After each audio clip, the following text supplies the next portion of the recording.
اب جو اسٹیبلشمنٹ کا رول ہے وہ عالمی میڈیا کیا کہتا ہے، BBC کیا کہتا ہے، امریکن میڈیا کیا کہتا ہے، وہ یہی کہتا ہے کہ ٹوٹل ہار چکے ہیں، اپنا جو ہے PDM ٹوٹل ہار چکی ہے اور عمران خان ٹوٹل سویپ کر چکا ہے 3/4 کی اکثریت سے۔ اب اسٹیبلشمنٹ ان کو جتوا رہی ہے، کہتے ہیں یہ پاکستان کے اندر چل رہا ہے۔ جو ان کے وفد آئے ہیں، ان کے جو ادھر رپورٹرز آئے ہیں، انہوں نے رپورٹ دی ہے کہ عمران خان کی ٹوٹل فتح ہے۔ کوئی ایسا حلقہ، کوئی ایسا پولنگ سٹیشن نہیں ہے جدھر سے عمران خان نہ جیتا ہو، اور عمران خان کی جیت وہ کہتے ہیں ہو چکی ہے۔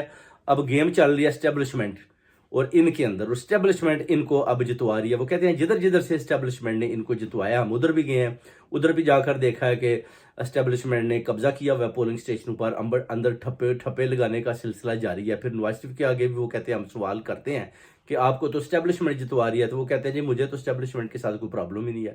یعنی سوال گندم جواب چنا۔ جب ان پہ بات آتی ہے تو